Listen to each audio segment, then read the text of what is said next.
દેશભરમાં હાલમાં ભારતીય જનતા પાર્ટીનું સદસ્યતા અભિયાન ચાલી રહ્યું છે અને આ સદસ્યતા અભિયાન અંતર્ગત ગુજરાતમાં દરેક જિલ્લાના ભારતીય જનતા પાર્ટીના પ્રભારી અને પ્રભારી મંત્રીઓને આ સમીક્ષા જે છે તે કરવા માટે મોકલવામાં આવ્યા છે. પરંતુ ક્યાંક આ સમીક્ષા માટે જે નેતાઓ જઈ રહ્યા છે એ સમીક્ષા દરમિયાન જ ક્યાંક નવા ખુલાસાઓ થઈ રહ્યા છે.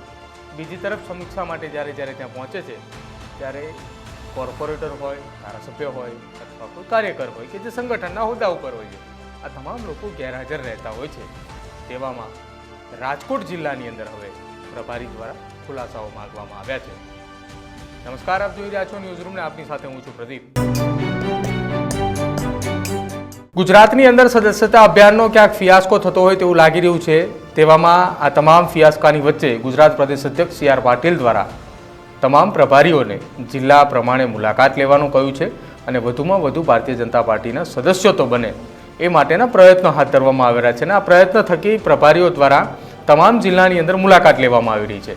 આ મુલાકાત દરમિયાન રાજકોટ જિલ્લાના પ્રભારી અને કચ્છના સાંસદ વિનોદ ચાવડા દ્વારા જ્યારે રાજકોટની મુલાકાતે હતા એ દરમિયાન ત્યાં રાજકોટના 50% પણ વધારે સંગઠન, હોદ્દેદારો અથવા કોર્પોરેટર ગણો કે ધારાસભ્ય, એમાંના 50% કરતાં પણ ઓછી સંખ્યા જે છે તે હોલની અંદર જોવા મળી હતી.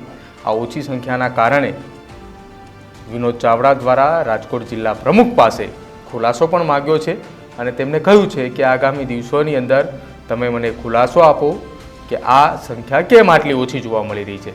એક તરફ ભારતીય જનતા પાર્ટીનું આ સદસ્યતા અભિયાન ચાલી રહ્યું છે અને આ સદસ્યતા અભિયાન અંતર્ગત રાજકોટ મહાનગરપાલિકાના સ્ટેન્ડિંગ કમિટીના ચેરમેન સહિત અમુક કોર્પોરેટરો જે છે તે દિલ્હી પ્રવાસે છે.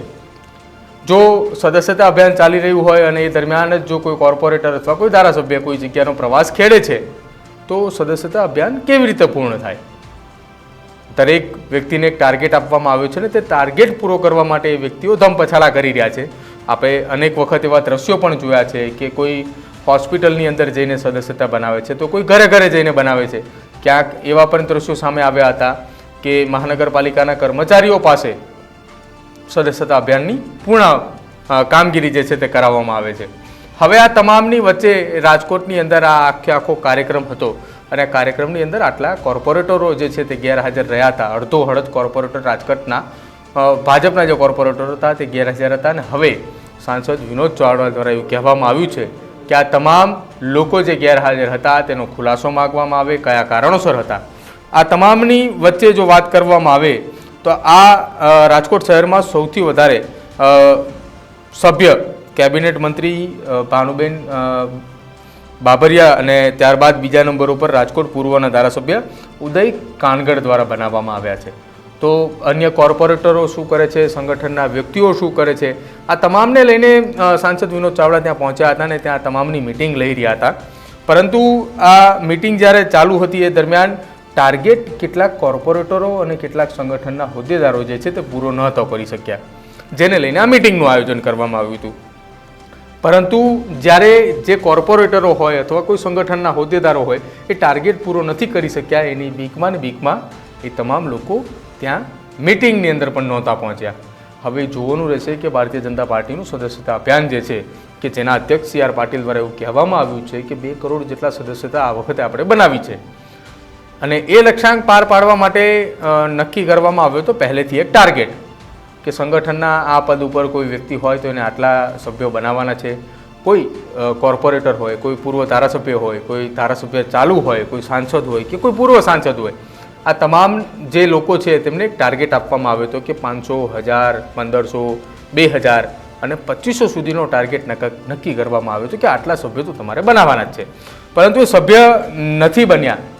એટલે હવે જોવાનું રહેશે કે આગામી સમયની અંદર રાજકોટ જિલ્લા પ્રમુખ પાસે જે ખુલાસો માગવામાં આવ્યો છે કે તમે હવે ખુલાસો આપો કે આટલા સભ્યો તમારા કોર્પોરેટરો દ્વારા કેમ નથી બનાવવામાં આવ્યા, તમારા સંગઠનના હોદ્દેદારો દ્વારા કેમ નથી બનાવવામાં આવ્યા. એટલા માટે આ ખુલાસો માગવામાં આવ્યો છે કેમ કે પ્રભારી મંત્રી ત્યાં હાજર હતા અને પ્રભારી મંત્રીની હાજરીમાં જ આખી મિટિંગનો ફિયાસ્કો જોવા મળ્યો. તમને શું લાગી રહ્યું છે ભારતીય જનતા પાર્ટીની આ સદસ્યતા અભિયાનને લઈને આપ અમારા કોમેન્ટ બોક્સની અંદર જણાવજો અને અમારી ચેનલ ન્યૂઝરૂમને આપ આજે જ લાઇક કરજો, શેર કરજો અને સબસ્ક્રાઈબ કરજો.